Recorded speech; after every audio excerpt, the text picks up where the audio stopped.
Bismillahirrahmanirrahim. Alhamdulillahi rabbil alamin. Allahumma salli wa sallim wa barik ala Muhammad wa ala ali Muhammad. Amma ba'du. Kaum muslimin rahimani wa rahimakumullah. Hari ini tanggal 7 Rabiul Awal 1443, saya menjawab pertanyaan-pertanyaan yang sudah masuk. Bismillah. Assalamualaikum. Apa rambut bayi yang digundul atau diakikohan harus disodakoi? Mengakikoi seorang bayi hukumnya sunnah, dan menggundul bayi kemudian pada hari akikoh tersebut kemudian bersedekah seberat rambutnya berupa emas atau berupa perak juga sunnah. Tidak dilakukan tidak berdosa, tetapi alangkah bagusnya kalau dilakukan. Pertama, karena kita melakukan sunnah Rasulullah SAW.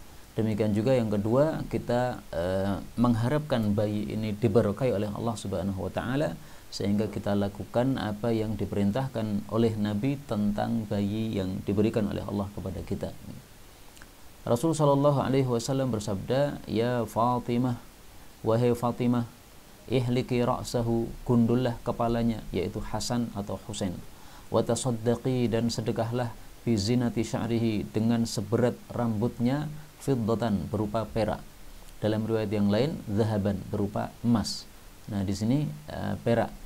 Dan ini riwayat Tirmidzi, disahihkan oleh Hakim dan juga Al-Albani. Nah, karena itu para ulama fikih mengatakan boleh disedekahi berupa perak atau berupa emas. Nah, zaman dulu memang mata uangnya berupa emas atau perak, ya, dirham atau dinar. Nah, sekarang pakai rupiah. Itu pernah saya mencoba rambut bayi saya yang kedua mungkin atau yang ketiga, lupa saya, yang ketiga kayaknya ya, ke tukang timbangan emas.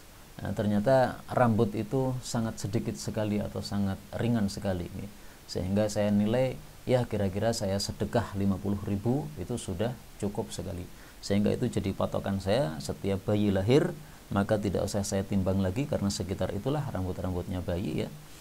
Kemudian cukup saya sedekahkan 50.000, itu sudah mencukupi insyaallah ta'ala. Andaikan antum sedekah 100.000 juga nggak ada masalah, semakin banyak yang disedekahkan lebih bagus. Sedekahkan kepada siapa? Ya tentu saja kepada orang-orang miskin, ya, namanya sedekah kepada orang-orang miskin. Berikutnya, semoga Ustadz senantiasa dalam lindungan Allah, wa iyyakum, antum juga semuanya. Izin bertanya, saya ingin berdoa dengan doa yang ada dalam surah Al-Mu'minun ayat 97-98. Wa qur rabbi a'udzubika min hamazati syayatin. Katakanlah, aku berlindung kepadamu wahai Rabbku dari godaan-godaan setan. Wa a'udzubika rabbi ayyahdurun, dan aku berlindung kepada engkau wahai Rabbku bahwasanya mereka menghadiri saya. Saya sangat butuh penjelasan ilmunya Ustadz dari kedua ayat tersebut agar saya bisa paham dari setiap doa yang saya panjatkan. Ya, jadi ringkasnya ayat ini menyuruh Nabi Muhammad SAW untuk berlindung kepada Allah dari dua hal. Pertama, dari hamazati syayatin, gangguan setan. Karena setan itu memang selalu mengganggu manusia. Dia tidak rela bahwasanya manusia berada dalam kebaikan, sehingga dia ganggu terus supaya dia menjadi sesat sebagaimana sesatnya para setan. Mereka inginnya manusia itu semuanya masuk neraka, sebagaimana dia sudah ditetapkan oleh Allah Subhanahu wa taala masuk neraka. Kemudian yang kedua, berlindung kepada Allah bahwa setan itu menghadiri kita. Dan ini sekaligus menunjukkan bahwa setan itu memang sukanya menghadiri setiap kondisi manusia. Sebagaimana sabda Rasulullah SAW, "Inna syaitana", sesungguhnya setan itu, "yahduru ahadakum fi kulli sya'nihi." Yahduru ahadakum, sesungguhnya setan itu menghadiri masing-masing kita.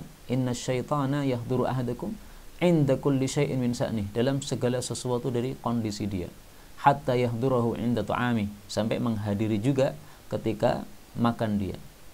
Nah, karena itulah kita disunnahkan sebelum makan membaca bismillah supaya setan tidak ikut nimbrung makan.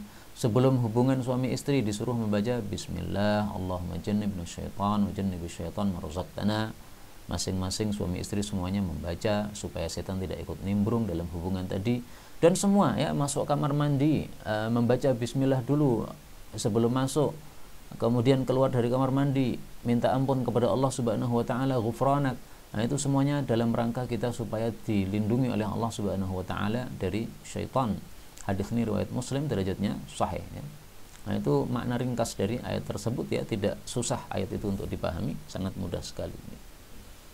Kemudian, Assalamualaikum Ustaz, apakah ada hadis yang menyuruh untuk memberi uang waktu akikah dan bagaimana hukumnya? Ini sama dengan pertanyaan yang pertama tadi ya. Hukumnya sunnah dan boleh kita infakkan berupa perak, boleh berupa emas, boleh juga dengan mata uang kita yaitu rupiah, karena kita tidak menggunakan emas dan perak sebagai alat untuk jual beli ini. Assalamualaikum warahmatullahi wabarakatuh. Afwan Ustaz, anaknya keponakan, cucunya keponakan, apakah mahram? Untuk mengetahui mahram atau tidak, cukup antum membaca Al-Quran pada akhir juz yang keempat. Allah mengatakan, hurrimat alaikum ummahatukum wa banatukum, telah diharamkan atas kalian, berarti ini semuanya yang disebutkan di sini mahram. Nah, ini ayatnya agak panjang ya, dan di situ ada kata-kata wa banatul akhi wa banatul ukhti, anak-anak perempuan dari saudara laki-lakimu, anak-anak perempuan dari saudari perempuanmu. Itu yang disebut keponakan. Saya punya saudara laki-laki, saya juga punya saudara perempuan. Nah, saudara laki-laki dan perempuan saya itu punya anak, itu namanya keponakan. Itu mahram. Nah, kalau itu mahram, maka ke bawahnya semuanya juga mahram. Anaknya keponakan, mahram juga. Cucunya keponakan, mahram juga. Cicitnya keponakan, mahram juga. Terus ke bawah semuanya mahram ya. Tapi harus betul-betul keponakan dia ya, bukan keponakan dari suaminya. Jadi keponakan saya mahram untuk saya, tapi tidak mahram untuk istri saya. Meskipun istri saya menyebutnya itu keponakan saya, tapi kan dia bukan keponakannya langsung, tapi keponakan suaminya ya. Maka ini adalah bukan mahram seperti itu. Mahram untuk saya, tapi bukan mahram untuk istri saya. Kembali ke sini. Assalamualaikum Ustaz, wonten kitab khusus tentang sholawat, waktu bersolawat, fadilah bersolawat? Jazakallahu khairan. Banyak sekali kitab-kitab tentang solawat, tapi yang bagus adalah yang saya punya itu kitab karya Al-Imam Ibnul Qayyim, judulnya Jala'ul Afham fi Salati Wassalam, atau fi Fadli Salati ala Muhammadin Khairil Anam. Ini Jala'ul Afham, ini kitab yang sangat bagus menurut saya, dan memang banyak ulama yang memuji kitab ini. Kitab yang bicara panjang lebar tentang riwayat-riwayat tentang salawat kepada Rasulullah SAW, baik itu membahas kapan waktu-waktu salawat, kemudian apa saja fadilah salawat dan sebagainya. Cukup lengkap pembahasan dalam kitab ini, maka saya kira satu kitab ini sudah mencukupi dari kitab-kitab yang lain. Tapi sebenarnya kitab-kitab yang lain banyak ya, tulis di sini fi salati. Ini ada kitab Al-Qaulul Badi' fi Salati 'alal Habibis Syafi'. Ini karya As-Sakhawi, muridnya Ibnu Hajar. Demikian juga ada kitab Ad-Durrul Mandud fi Salati Wassalam 'ala Sahibil Maqamil Mahmud. Ini karya Ibnu Hajar Al-Haytami ya, tapi saya lebih suka kitab yang pertama tadi, yaitu Jala'ul Afham. Dan kitab itu karena sudah terkenal, sudah diterjemahkan ke dalam bahasa Indonesia. Silahkan dicari saja. Kalau belum bisa membaca bahasa Arab, terjemah dari kitab Jala'ul Afham.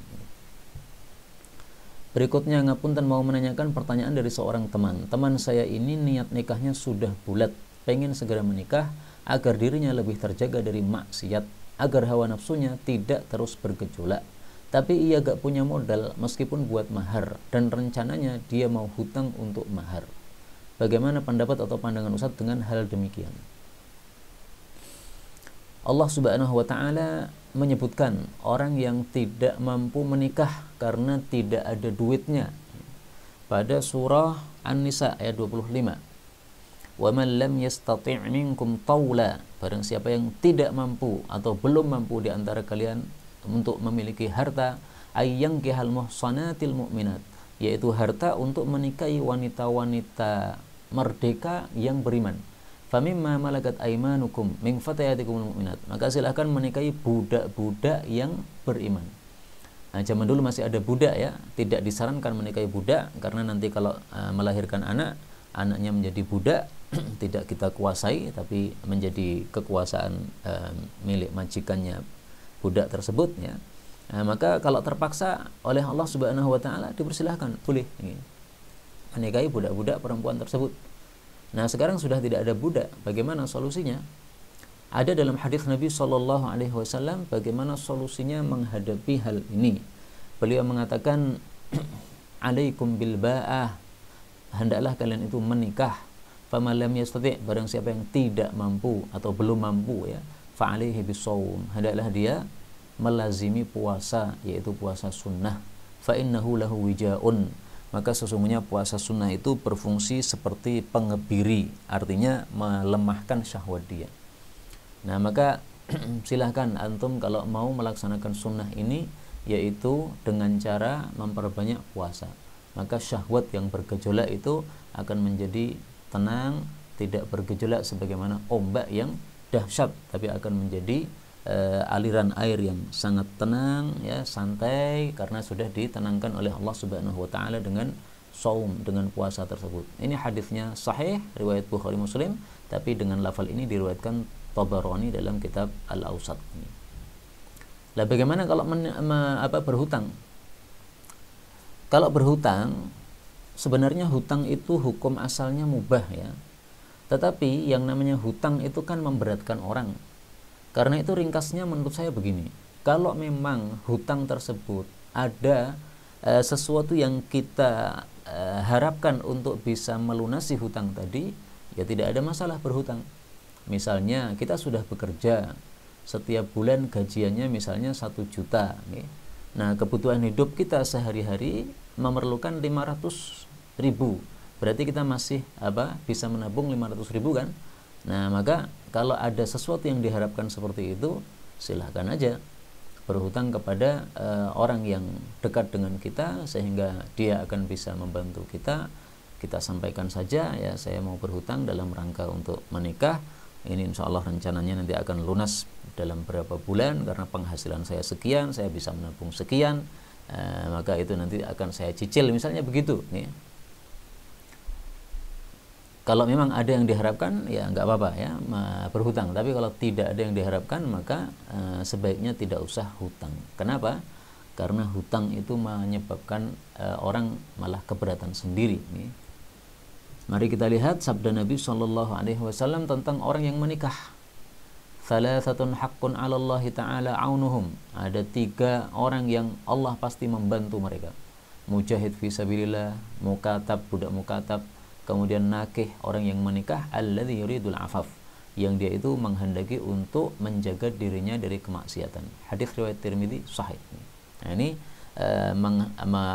menjanjikan kita bahwa kalau memang tujuannya nikah adalah untuk menjaga diri dari kemaksiatan, insya Allah akan dibantu oleh Allah Subhanahu wa taala. Karena di sini Nabi katakan haqqun Allah taala anhum. Allah wajib atau Allah pasti, ya, maksudnya itu Allah pasti membantu mereka. Tapi tadi itu, ya, kalau memang ada yang diharapkan silahkan berhutang, tidak ada sebaiknya tidak usah. Toh masih ada solusi lain, yaitu memperbanyak puasa sunnah. Atau cari wanita yang maharnya murah saja, ya.